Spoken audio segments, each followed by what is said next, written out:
नमस्कार, आपके साथ मैं हूं गौरव अग्रवाल। फुल एंड फाइनल का वक्त हो चुका है। विंटर वॉर का मौका, यूएस का धोखा दिखाएंगे आपको, लेकिन शुरुआत करते हैं इस वक्त की 8 बड़ी खबरों के साथ। देखिए बड़ी खबर, 24 घंटे में रूस के 8 मिसाइल हमले हुए हैं। 24 घंटे में रूस ने 99 एयर स्ट्राइक की हैं। उधर एक और बड़ी खबर आ रही है, रूसी ठिकानों पर यूक्रेन की 17 स्ट्राइक। यूक्रेन भी लगातार स्ट्राइक कर रहा है। रूसी एंटी एयरक्राफ्ट मिसाइल सिस्टम को यूक्रेन ने निशाना बनाया। तीसरी बड़ी खबर, क्रीवरी में ड्रोन से बड़ा हमला हुआ, सिविलियन इंफ्रास्ट्रक्चर को टारगेट किया गया। क्रीवरी में ड्रोन से बड़ा अटैक। चौथी बड़ी खबर दिखाते हैं आपको, ज़ैपोरिज़िया और खार्किव में बड़े ब्लास्ट हुए हैं। कीव में भी धमाके की आवाज सुनी गई है। तो ज़ैपोरिज़िया और खार्किव में बड़े ब्लास्ट और कीव तक धमाके की आवाज सुनी गई। इसी बीच एक और बड़ी खबर है, रूस के स्मोलेंस्क में यूक्रेनी ड्रोन अटैक। रूस का 5 ड्रोन्स को मार गिराने का दावा। तो यूक्रेन के ड्रोन अटैक लगातार रूस में होते हुए। एक बड़ी खबर और, पोलैंड की सेना ने नए सैनिकों की भर्ती की है। 1.5 लाख नए सैनिकों की भर्ती कर रहा है पोलैंड। तो पोलैंड भी लगातार अपनी सैन्य ताकत को बढ़ा रहा है। 1.5 लाख सैनिकों की भर्ती कर रहा है पोलैंड। और इस बीच पाकिस्तान से एक बड़ी खबर, पाकिस्तान में मारा गया हाफिज सईद का करीबी आतंकी। कराची में लश्कर के सह संस्थापक मुफ्ती कैसर फारूक की हत्या कर दी अज्ञात लोगों ने। ये तस्वीरें देखिए, ये लश्कर के सह संस्थापक मुफ्ती कैसर की उस वक्त हत्या कर दी जब वो सड़क पर कुछ लोगों के साथ जा रहा था। उसको निशाना बनाकर अंधाधुंध गोलियां मारी अज्ञात हमलावरों ने और उसकी हत्या कर दी।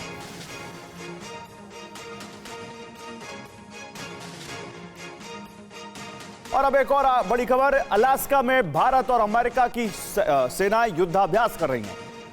युद्धाभ्यास में भारतीय सेना के 350 सैनिक शामिल हैं। तो ये अलास्का में भारत और अमेरिका का एक साझा युद्धाभ्यास, जॉइंट एक्सरसाइज आप देख सकते हैं यहां पर, जहां पर 350 भारतीय सैनिक इस अभ्यास में हिस्सा ले रहे हैं।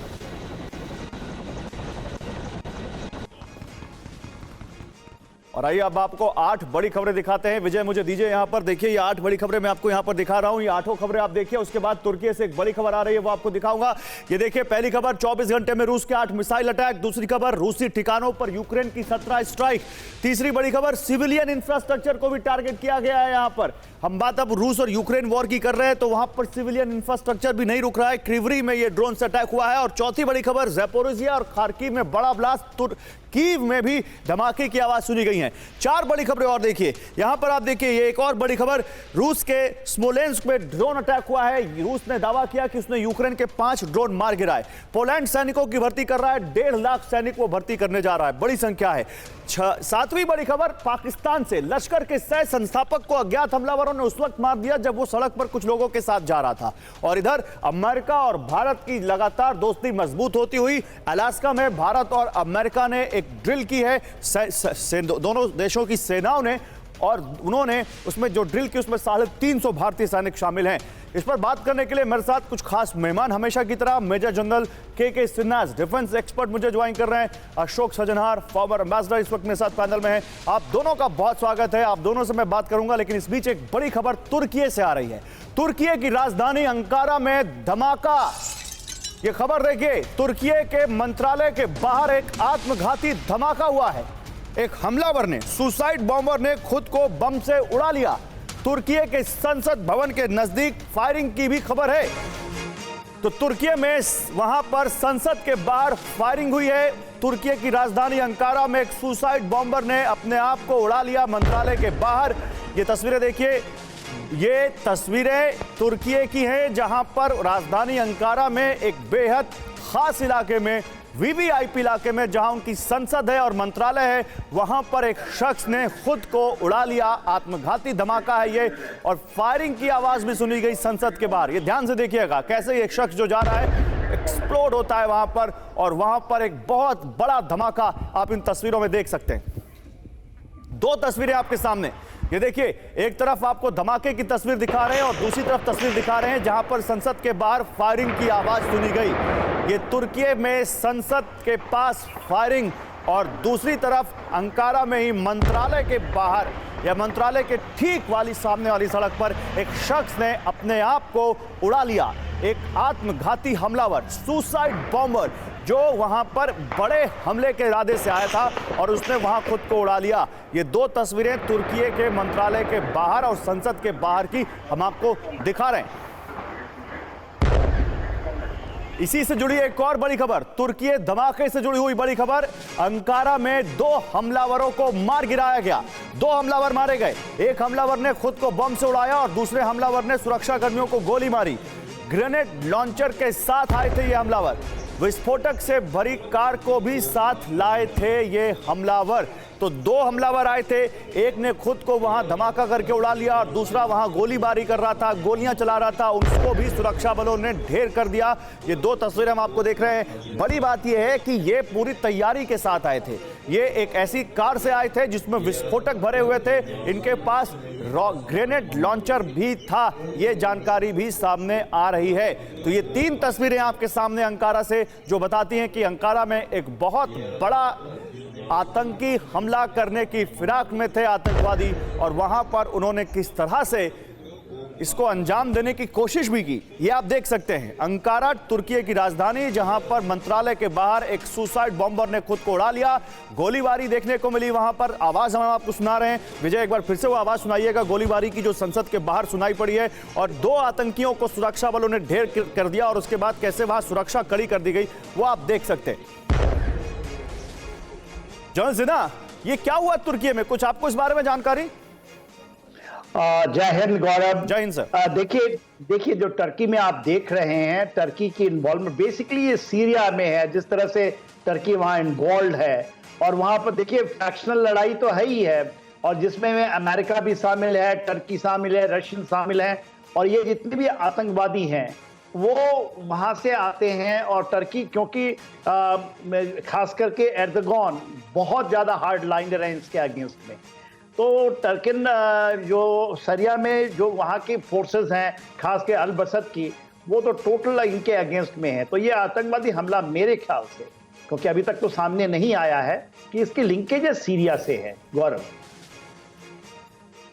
ठीक है जॉन सिन्हा, लेकिन एक और इनपुट है जो मैं आपके साथ शेयर करना चाहता हूं, फिर आप उसको और अच्छे से एनालाइज कर पाएंगे।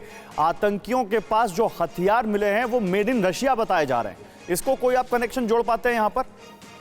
100% खबरें। देखिए अल बसद की जो उनकी जो ये है और उनकी जो फोर्सेस हैं, रशिया उसको टोटल सपोर्ट करता है। वहां पर एक स्टैंड ऑफ चल रहा है रशिया अमेरिकन के बीच में। टर्की मोर और लेस इनडायरेक्टली वो सपोर्ट करता है, इंक्लूडिंग अमेरिकन एफर्ट को वहां पर। तो ये जो हैं उनके पास टोटल वेपन्स जो हैं जितने भी हैं वो सारे के सारे वो रशियंस हैं। रशियन उनको इक्विप करता है, रशियन अपने एयरफोर्स को, उनकी वहां पर फोर्सेस भी लगी हुई है जी। तो देखिए जो ये पूरा जो आप देख रहे हैं, जियोपॉलिटिकल देख रहे हैं, जो अंडरबेली पड़ता है यूक्रेन का भी आप देखें, टर्की अभी आप ब्लैक। जी सर कुछ टेक्निकल प्रॉब्लम है, आपकी आवाज आनी बंद हो गई है। मैं आपके पास आऊंगा और फिर से अपने पीछार से कहता हूं उसको सही करें। लेकिन इस बीच एक छोटा सा कमेंट यहाँ पर मैं एम्बेसडर सज्जनहार का भी ले लेता हूं। एम्बेसडर सज्जनहार, आप इस पर कुछ शेयर करना चाहेंगे? आपको क्या लगता है ये मामला कितना बड़ा हो सकता है? देखिए मुझे तो ये लगता है क्योंकि ये पहला वहां पर बॉम्ब ब्लास्ट नहीं हुआ है। इस्तांबुल में भी आपको याद होगा कुछ साल पहले इस्तांबुल एयरपोर्ट 1 जनवरी को कितना बड़ा वो हुआ था, बॉम्ब ब्लास्ट हुआ था। बिल्कुल। अंकारा में भी बहुत बॉम्ब ब्लास्ट हुए हैं जब एर्दोगान का इलेक्शन हो रहा था, उससे पहले काफी बॉम्ब ब्लास्ट हुए। और सभी के पीछे ये जो इनके कुर्दिश माइनॉरिटी है ये काफी वहां पर एक्टिव रही है, क्योंकि जो एर्दोगान है उन्होंने कुर्दिश के ऊपर बहुत अत्याचार किया है, बहुत नरसंहार किया है। और वो जो माइनॉरिटी है वो उसके बहुत ही विरुद्ध है, एर्दोगान के विरुद्ध है। और वही ये सारे जो अटैक्स हैं। अब टर्की तो इनको टेररिस्ट बोलता है, परंतु वो तो अपने को फ्रीडम फाइटर्स कहते हैं, क्योंकि उनकी जो जमीन है उसको हथिया लिया गया है। और अमेरिका कुर्दिश को सपोर्ट कर रहा था जब अमेरिका डोनाल्ड ट्रंप ने वहां से अपने फोर्सेस निकाले, 2000 ट्रूप्स निकाले, तो तब तुर्की ने आकर वहां पर वो ऑक्यूपाई कर लिया था। ठीक है। यूक्रेन के क्रेमिना में आमने सामने की जंग चल रही है। यूक्रेनी सेना की ट्रेंच में घुसकर फायरिंग, रशियन सेना पर ताबड़तोड़ फायरिंग कर रही है यूक्रेन की सेना। हमले में रूस को भारी नुकसान का दावा किया गया है। ये देखिए ट्रेंच, यानी वो जो जंग के मैदान में 7-8 फीट या 6 फीट जो खाई खोदी जाती है, जिसमें लोग नीचे बैठकर और वहां पर फिर सामने सेना पर फायरिंग करते हैं ताकि अपने आप को बचा सके। आप देखिए तस्वीरें आपको हम दिखा रहे हैं, ये वो ट्रेंचेस है जिसमें यूक्रेनी सेना घुसकर रशियन सेना पर फायरिंग कर रही है।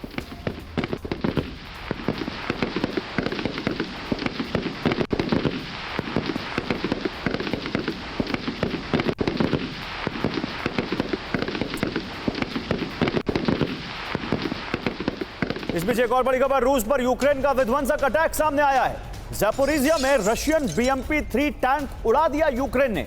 FPV ड्रोन अटैक से BMP-3 जलकर खाक। यूक्रेन की मैकेनाइज्ड ब्रिगेड ने यह अटैक किया है। ये तस्वीरें देखिए, यूक्रेन की मैकेनाइज्ड ब्रिगेड जो ड्रोन उड़ाने में माहिर है, वो कैसे यहां पर BMP-3 को एक FPV ड्रोन से नेस्तनाबूद कर रही है, उसकी तस्वीरें आपके सामने।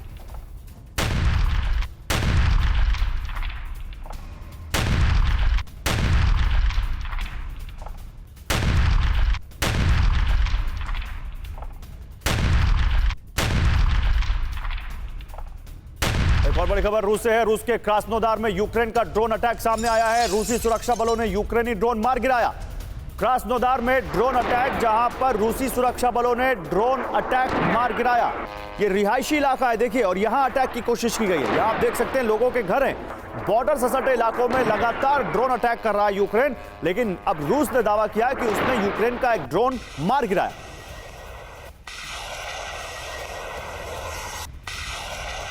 एक और बड़ी खबर, रूस यूक्रेन जंग में उतर सकता है ब्रिटेन। बड़ी खबर आ रही है, आपको दिखाते हैं। रूस यूक्रेन जंग में उतर सकता है ब्रिटेन।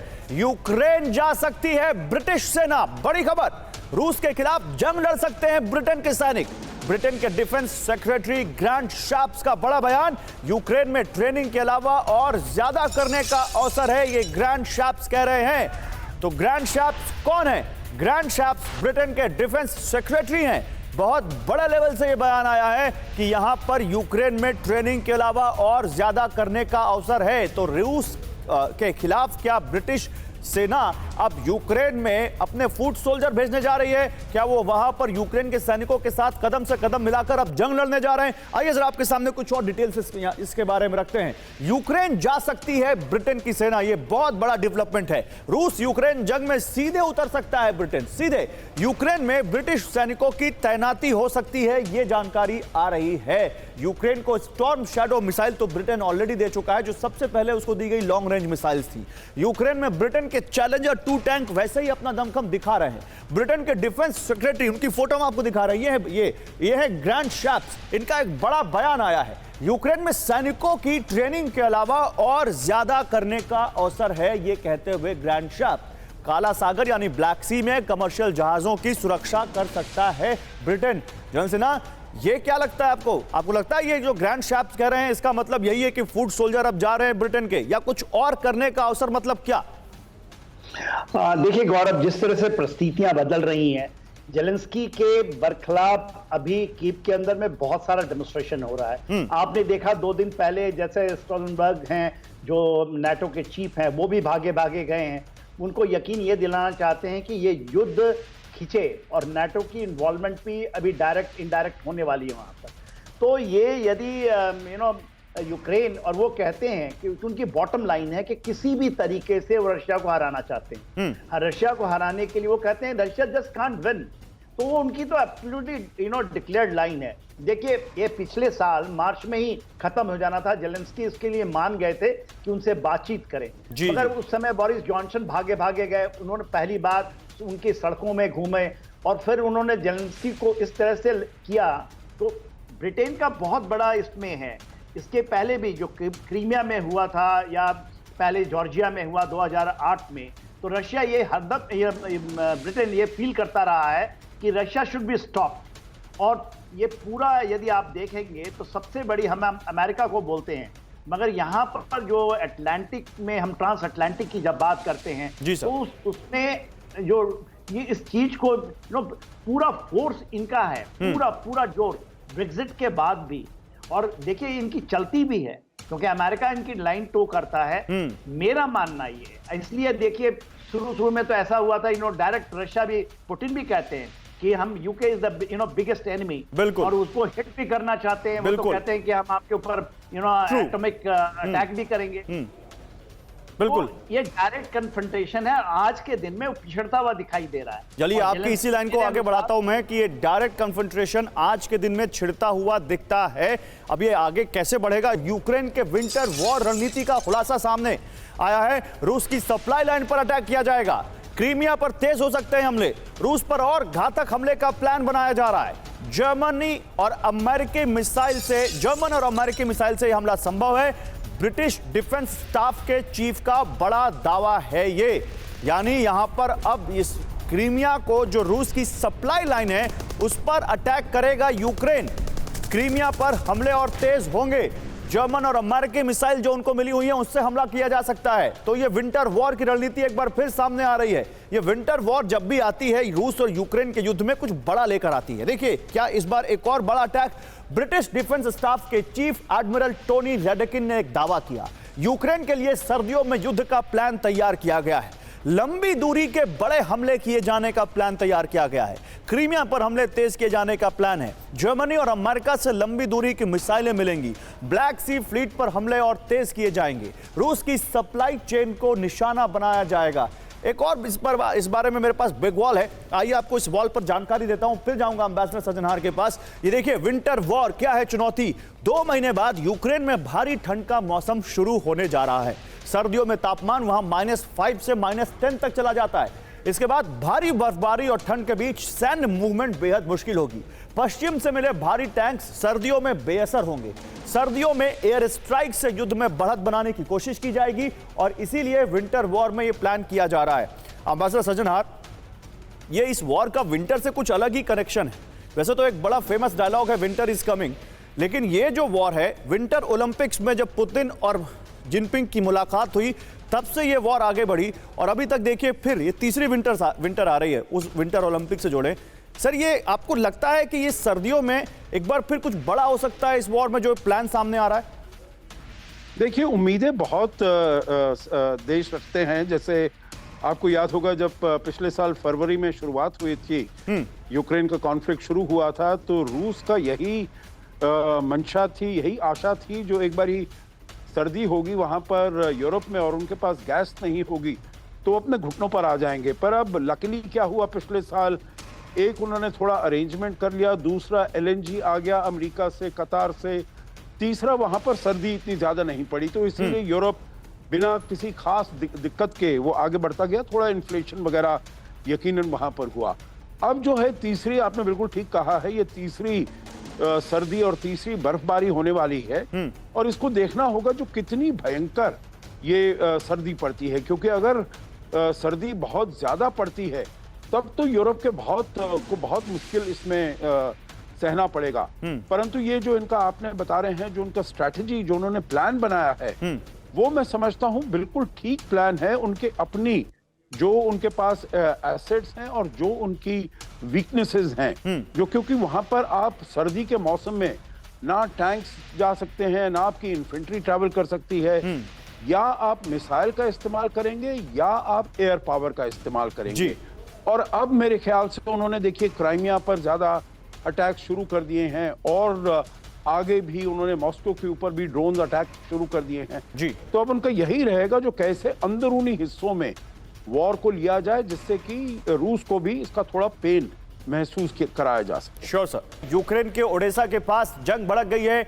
ओडेसा के पास एक बार फिर से जंग भड़कती दिख रही है। AS-90 आर्मर्ड से यूक्रेनी सेना की ताबड़तोड़ फायरिंग देखिए आप। रूसी ठिकानों को निशाना बना रहा है यूक्रेन। ब्रिटेन ने, देखिए फिर यहां भी ब्रिटेन का एक बार फिर से नाम सामने आया। ब्रिटेन ने यूक्रेन को AS-90 self propelled artillery vehicle दिया है और ये आपके सामने कैसे ये आर्टिलरी गन रूस के ठिकानों को निशाना बनाती हुई। एक और बड़ी खबर, अमेरिका से यूक्रेन को बड़ा झटका लगा है। आपको झटका दिखाते हैं आपको इस खबर के जरिए। युद्ध के बीच सैन्य मदद पर लगाम लगा दी गई है। अगले 45 दिनों तक अमेरिका वित्तीय मदद नहीं देगा यूक्रेन को। 17 नवंबर के बाद भी यूक्रेन को फंडिंग पर सस्पेंस है। इसीलिए हम कह रहे हैं कि क्या अमेरिका ने यूक्रेन को धोखा दे दिया? अमेरिकी संसद में शर्तों के साथ नए फंड को मंजूरी दी गई है कि अगले 45 दिन तक तो फिलहाल कोई फंडिंग यूक्रेन को नहीं होगी और वो 45 दिन 17 नवंबर पे जाके खत्म होते हैं। तो उसके बाद क्या ये फंडिंग होगी? क्या उसके बाद 17 नवंबर के बाद फंडिंग हो पाएगी? इस पर भी सस्पेंस है। बिग वॉल आपके सामने आ चुकी है, आपको दिखाते हैं और जानकारी। युद्ध के बीच अमेरिकी संसद ने नई फंडिंग पर मुहर लगा दी है। नई फंडिंग पर मुहर तो लगाई है, लेकिन इस नई फंडिंग में यूक्रेन को सैन्य मदद नहीं दी जाएगी। यूक्रेन को सैन्य मदद नहीं दिए जाने की शर्त पर ही अमेरिकी कांग्रेस ने यह बिल पास किया। अगले 45 दिनों तक यानी 1.5 महीने तक अमेरिका से कोई वित्तीय मदद यूक्रेन को नहीं मिलने जा रही। 17 नवंबर के बाद भी यूक्रेन की वित्तीय मदद पर सस्पेंस है। अब यह सस्पेंस और बड़े सवाल खड़े करता है कि चलो 45 दिन का टारगेट मान भी ले, लेकिन उसके बाद क्या होगा? देखिए, जंग शुरू होने के बाद पहली बार यूक्रेन के लिए अमेरिका में समर्थन नहीं दिखा है और यह यूक्रेन के लिए, ज़ेलेंस्की के लिए खतरे की घंटी है। इससे पहले ज़ेलेंस्की के अमेरिकी दौरे में संसद में उनकी स्पीच कैंसिल हो गई थी। यूएस संसद के स्पीकर केविन मैकार्थी ने कहा था कि यूक्रेन को आर्थिक मदद का हिसाब देना होगा। अमेरिकी अखबार में यह दावा किया गया कि काउंटर ऑफेंसिव फेल होने पर यूक्रेन को मदद रुक जाएगी। यह अमेरिकी मीडिया के हवाले से हम आपको जानकारी दे रहे हैं। तो ये क्या हो गया जनरल सिन्हा? ये अचानक जो ये दो दोस्त थे, या कहें बड़े भाई का हाथ छोटे भाई से ऊपर क्यों उठने लग गया सर? देखिए, ये पिछले साल नवंबर से ही चल रहा है, जबकि जेलेंस्की को ये कहते हैं कि इनका जो डिमांड है वो रुकता ही नहीं है। मगर ये बाखमुत की बैटल में फर्स्ट टाइम जब ये गए थे यूनाइटेड स्टेट्स ऑफ अमेरिका, तो वहां से पैट्रियट लेके आ गए थे। इस बार वो गए M1 अब्राहम की 31 का वो कहते हैं खेप शायद शुरू भी हो चुका है, जो कि विंटर में यूज नहीं हो सकता। देखिए, अभी तक 47 अराउंड $47.8 बिलियन की सैन्य मदद मिल चुकी है। $2.8 बिलियन का जो अभी इस बार वो खेप लेकर आए हैं जी, उसका 45 दिन का जो रोक है, बहुत बड़ा डिवाइड है। रिपब्लिकन और डेमोक्रेट दोनों ही वो अब नहीं उनको मदद करना चाहते, क्योंकि वहां की जनता, और देखिए हमके सभी लोग यूनाइटेड सर, लेकिन फिर तो बड़ी दिक्कत हो जाएगी एम्बेसडर सज्जनहार। फिर ये यूक्रेन लड़ाई लड़ेगा किसके भरोसे? अगर डेमोक्रेट मदद नहीं करना चाहते, रिपब्लिकन मदद नहीं करना चाहते, तो अमेरिका मतलब यूक्रेन की मदद करेगा कौन? नहीं, वहां पर देखिए पोलराइजेशन बहुत ही डीप है, बहुत ही गहरा है, और वो रिपब्लिकन्स तो बिल्कुल ही नहीं चाहते हैं। डेमोक्रेट्स का मैं नहीं कहूंगा जो वो नहीं चाहते हैं, क्योंकि राष्ट्रपति जो बाइडेन हैं वो बिल्कुल, उन्होंने, आपको याद होगा जब वो गए थे वहां पर कीव में, तो उन्होंने कहा था we will stand with Ukraine for as long as it takes. तो जो राष्ट्रपति हैं और जो डेमोक्रेटिक पार्टी है वो तो सपोर्ट करने में उनको लगी हुई है, परंतु रिपब्लिकन्स का बिल्कुल एक, चाहे आप देखिए डिबेट्स में भी देखिए डोनाल्ड ट्रंप का क्या कहना है, विवेक रामास्वामी का क्या कहना है, जो सांटिस का क्या, सभी कह रहे हैं जो हमको अपनी जो मदद है उसमें यूक्रेन को वो खत्म कर देनी चाहिए। तो इसीलिए ये डिवाइड है, और आप जानते हैं जो कांग्रेस में रिपब्लिकन्स का ज्यादा बड़ा हाथ है। नहीं, लेकिन फिर एक सवाल मैं और यहाँ पर करता हूँ सर, आप अपनी बात पूरी कर लीजिए, आप अपनी बात पूरी कर लीजिए, फिर मैं एक सवाल जनरल सिन्हा के पास लेके जाऊंगा। आप अपनी बात पूरी कर लीजिए। जी, मैं बस इतना ही कहना चाहता हूं, जो वहां पर रिपब्लिकन्स जो हैं वो ज्यादा अपोज्ड है, और जैसे हम इलेक्शन के पास पहुंचते हैं तो ये दोनों को अपने जो पोजीशंस हैं थोड़ा इनको मॉड्यूलेट करना पड़ेगा, थोड़ा इसको मॉडिफाई करना चलिए देखते हैं, इलेक्शन तो वहां पर लगभग सामने ही खड़े, अब क्या होगा वहां पर। लेकिन जनरल सिन्हा, क्या ये 45 दिन यूक्रेन के लिए बड़े क्रूशल रहने वाले हैं, और क्या रूस इन 45 दिनों में यूक्रेन पर कोई प्रेशर बना सकता है? देखिए, 45 डेज में, क्योंकि ऑटम के और विंटर शुरू हो जाएगा। विंटर में winter offensive, Russian winter offensive की वेट कर रहे हैं। उनकी 3 बैटल ग्रुप, जो कि east, west and southern battle group, और देखिए 1.5 लाख ट्रूप्स ईच हैं, और उन्होंने T-90 टैंक्स तक ले आए हैं। T-72 तो था ही था उनका, T-90 टैंक्स तक आ चुका है, और वो वेट कर रहे हैं। और ये जो थ्रस्ट लाइन है, कभी भी आप देखेंगे, और खास करके जो इंजूम है उस इलाके से ये निकलने वाला है, क्योंकि बेलग्रोड को इन्होंने चोक किया हुआ है। तो एक खार्किव की तरफ जाना है, जपोरिजिया का जो मेन सिटी है उसमें इंटर करना है इन्होंने, क्योंकि उन्होंने वहां पर भी, देखिए एक खबर नहीं आ रही है, 10,000 यूक्रेनियन सैनिक जो हैं रेबेटॉन में, वहां उन्होंने सरेंडर कर लिया है। तो मास सरेंडरिंग चल रही है, क्योंकि उनके जो रशियंस का जो रेडियो स्टेशन हैं सारी जगह उनको ये कन्विंस करने में लगे हैं कि आप, और ऐसा माना जा रहा है कि जेलेंस्की शायद बाई विंटर के आते आते तक ये निकल जाएंगे, भाग निकलेंगे इनको, क्योंकि उनके ये आप बड़ी खबर कह रहे हैं, आप कह रहे हैं, आप बड़ी खबर दे रहे हैं, आप कह रहे हैं कि ज़ेलेंस्की विंटर आते आते भाग जाएंगे। मैं इस पर ऐसा ही खबर तो आ रहा है। नेटो से महायुद्ध काउंटडाउन शुरू, लेकिन ये महायुद्ध तब होगा जब ज़ेलेंस्की भाग जाएंगे या ज़ेलेंस्की के रहते ही हो जाएगा। चलिए इस पर बात करते हैं। बाखमुत में यूक्रेनी फोर्स का जबरदस्त अटैक देखने को मिला है। स्पेशल यूनिट आर्म्ड फोर्स ने हमला किया है। जमीन और हवा से रूसी बेस पर अटैक किए गए। यूक्रेन के रक्षा मंत्रालय ने बाकायदा इस अटैक का वीडियो जारी किया है। ये तस्वीरें देखिए।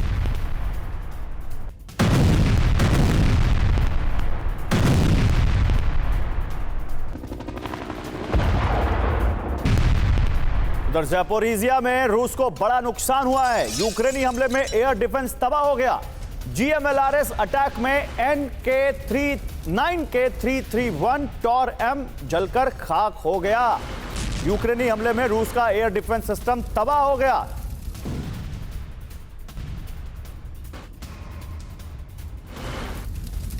एक और खबर आपको दिखाता हूं इसी से जुड़ी हुई। यूक्रेन की जंग में स्वीडन का आर्मर्ड व्हीकल सामने आया। बैंड वैगन स्काईडैट 10 से यूक्रेनी अटैक हुआ है। नदी भी पार कर जाता है ये BVS-10 आर्मर्ड, ये आप देख सकते हैं आर्मर्ड व्हीकल जिसको हम दिखा रहे हैं, जिसका नाम है बैंड वैगन स्काईडैट 10। ये जमीन पे तो चलता ही है, ये नदी को भी ऐसे देखिए कितने आसानी से, जैसे कोई बड़ा सा क्रोकोडाइल यहां पर नदी में जा रहा हो वैसे ही ये पार करता हुआ, ये आप देख सकते हैं। कोई एलिगेटर बड़ा सा जैसे आप देखते हो वो निकल जाता है जैसे। देख इसी बीच एक और बड़ी खबर, यूक्रेन को जल्द मिल सकती है टॉरस क्रूज मिसाइल। यूक्रेन को जर्मनी दे सकता है टॉरस मिसाइल। जर्मन सरकार टॉरस की जल्द सप्लाई करे, ये कहा है जिमरमैन ने। पश्चिम का समर्थन नहीं मिलता तो यूक्रेन नष्ट हो चुका होता।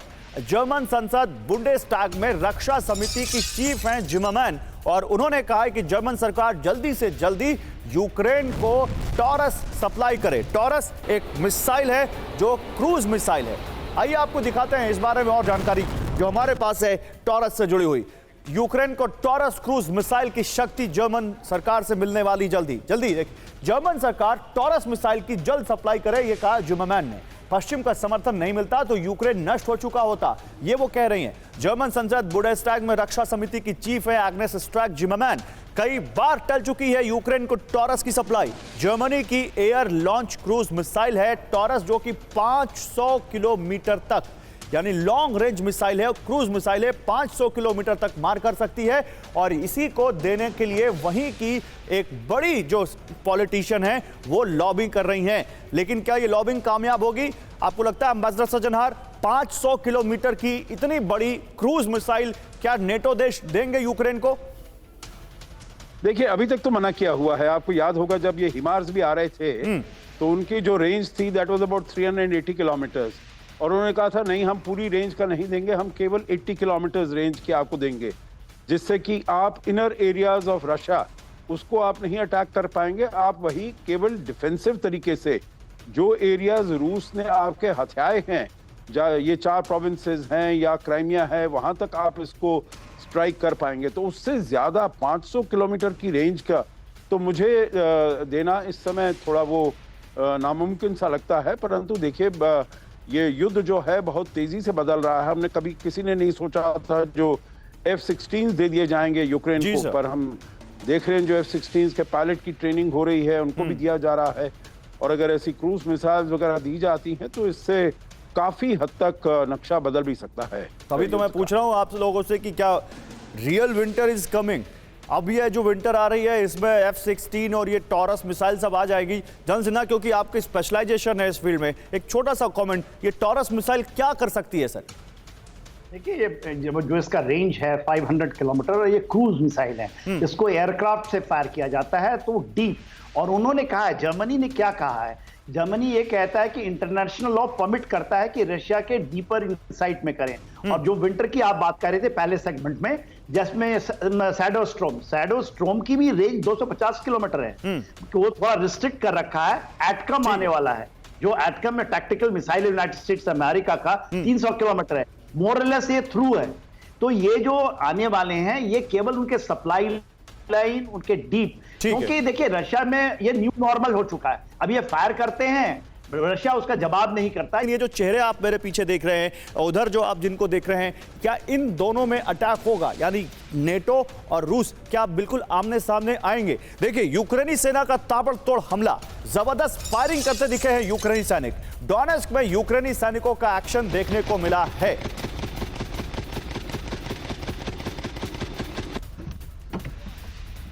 एक और बड़ी खबर दिखाता हूं मैं आपको, नेटो से बड़ी खबर है। नेटो की जंगी तैयारी का एक बड़ा संकेत सामने आया है, वो संकेत आपके सामने रखते हैं। रूस के खिलाफ युद्ध की तैयारी में नेटो, रूस के खिलाफ टैक्टिकल न्यूक्लियर वेपन तैयार करने में जुटा हुआ है नेटो। बहुत बड़ी खबर, रूस के खिलाफ तैयारियों को लेकर नेटो ने एक लेख छापा।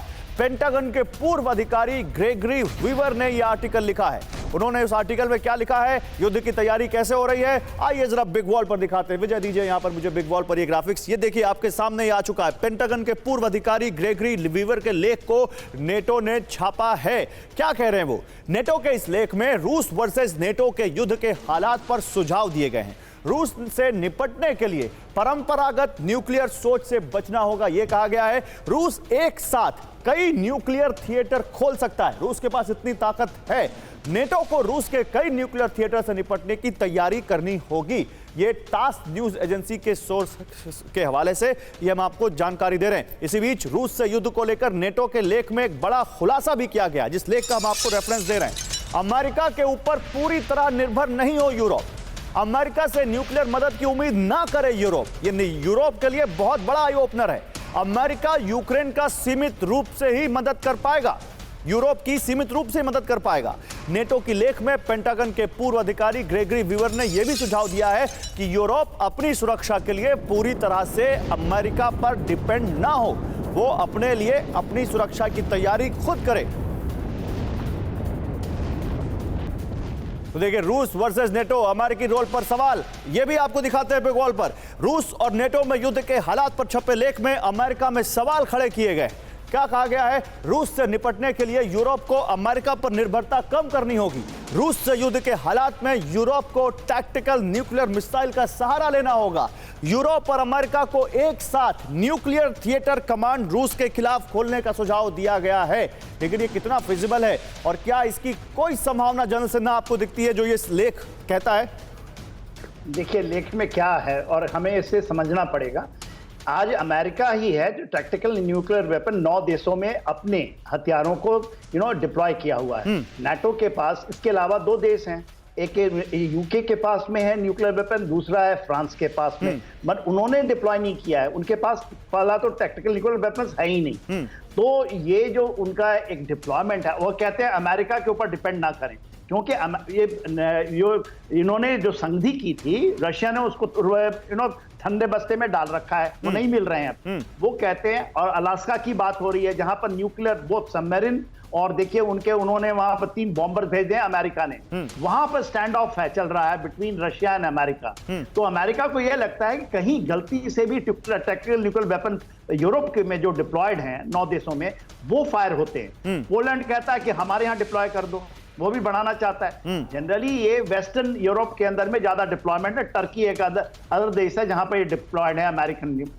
तो अमेरिका तो किसी भी हालत में इसको यूज नहीं करेगा, ना तो डिफरेंस में, ना तो रशिया के अगेंस्ट में, क्योंकि उसको ऊपर बहुत बड़ा ईस्ट एंड वेस्ट कोस्ट, इनके पास सुपरसोनिक मिसाइल से हाइपरसोनिक आ गई, अमेरिका के पास नहीं है।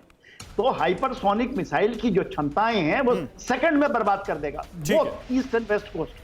तो इतनी बड़ी ले सकता है चैलेंज। तो मतलब आप कह रहे हैं कि इस आर्टिकल की इन बातों में अंदर की बातें बिटवीन द लाइंस पढ़नी पड़ेंगी आपको, सीधे आप उस पर मत जाइए जो वो सुझाव दे रहे हैं। मैं आता हूं सर आपके पास। देखिए इस बीच एक और बड़ी खबर है, फिनलैंड की रूस के खिलाफ युद्ध की बड़ी तैयारी। एक तरफ पोलैंड 1.5 लाख सैनिकों की भर्ती कर रहा है, वो भी नेटो कंट्री, इधर फिनलैंड की तैयारी देखिए। रशियन बॉर्डर पर ट्रेंच बना रहा है फिनलैंड, बॉर्डर के पास बंकर और बैरियर बना रही है फिनलैंड की सेना। फिनलैंड सबसे नया नेटो देश है, आपको मालूम है, और रूस से उसकी जो सीमा है वो बहुत लंबी लगती है। जमीन के लिए किसानों से 20 साल का एग्रीमेंट कर रहा है फिनलैंड। करीब 1300 किलोमीटर के आसपास की उसकी सीमा अगर लगती है रूस से, तो नेटो कंट्री को रूस के साथ जो सीमा लगती है वहां एक नेटो कंट्री उसी सीमा पर, यानी फिनलैंड उसी सीमा पर अब ट्रेंचेस बना रहा है, बैरियर बना रहा है। बैलिस्टिक हमला यूक्रेन दहला। हम ये क्यों कह रहे हैं, आगे आपको इन खबरों से पता चलेगा। देखिए, यूक्रेन के इवानो फ्रैंकोव्स्क पर बड़ा हमला हुआ है। रूसी हमले में ऑयल रिफाइनरी तबाह हो गई है। हमले में गैस पाइपलाइन को भारी नुकसान पहुंचा है। रूसी स्पेशल फोर्स ने हमले को अंजाम दिया है।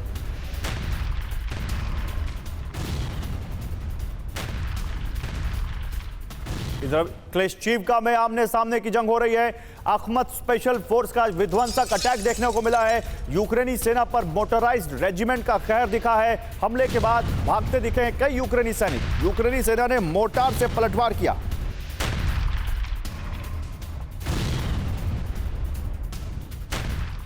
उधर रूस का यूक्रेन पर विध्वंसक हमला। एएचएस स्क्रैप हॉवित्जर पर पिन पॉइंट अटैक किया गया है। रूसी हमले में पॉलिश सेल्फ प्रोपेल्ड गन तबाह हो गई। कई यूक्रेनी सैनिकों की मौत का भी दावा किया गया।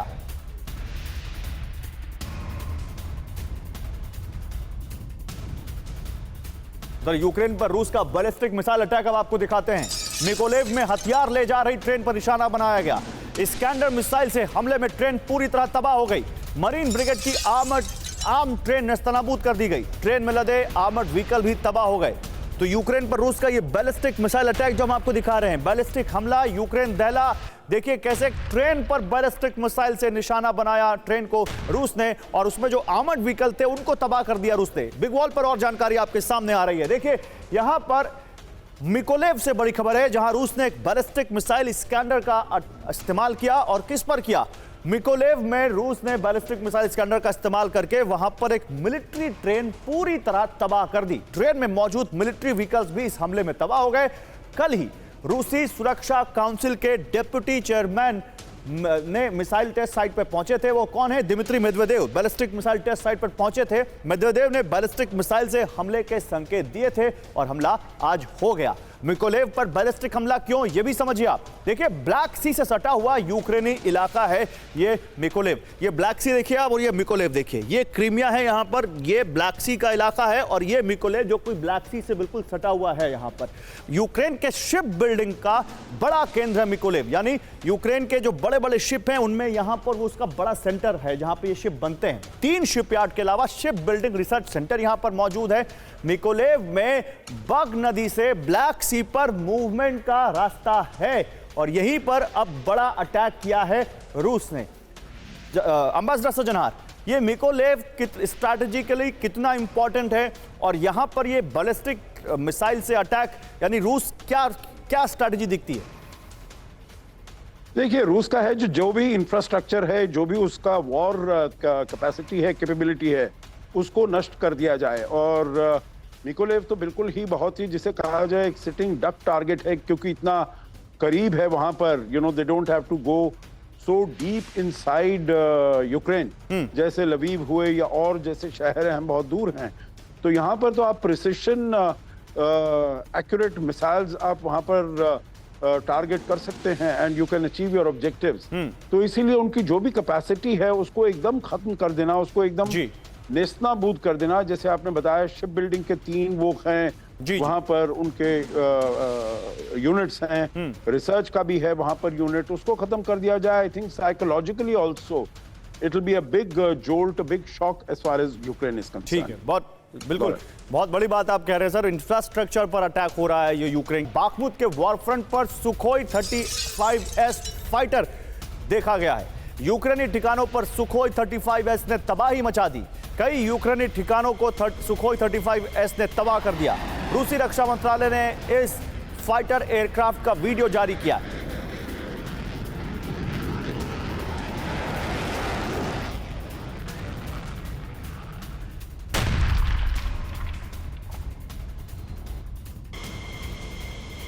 उधर यूक्रेन के कुपियांस्क से बड़ी खबर है। कुपियांस्क में रूस का विध्वंसक अटैक सामने आया है। कामो 52 और Mi-28 हेलीकॉप्टर से यह अटैक किए गए हैं। कामो 52 ट्विन सीटर एक ट्विन इंजन फाइटर हेलीकॉप्टर है, कॉम्बैट हेलीकॉप्टर जो कि बड़ा लीथल साबित हुआ है इस वॉर में। और Mi-28 जो कि मल्टीपर्पज एक हेलीकॉप्टर जो कि कॉम्बैट में भी इस्तेमाल किया जाता है, इन दोनों से अटैक किया गया है। यूक्रेनी ठिकानों पर मिसाइल से हमले किए गए हैं। यूक्रेन की 2 इन्फेंट्री प्लाटून्स को तबाह करने का दावा किया गया। हमले में कोजाक आर्मर्ड व्हीकल्स भी तबाह हो गया।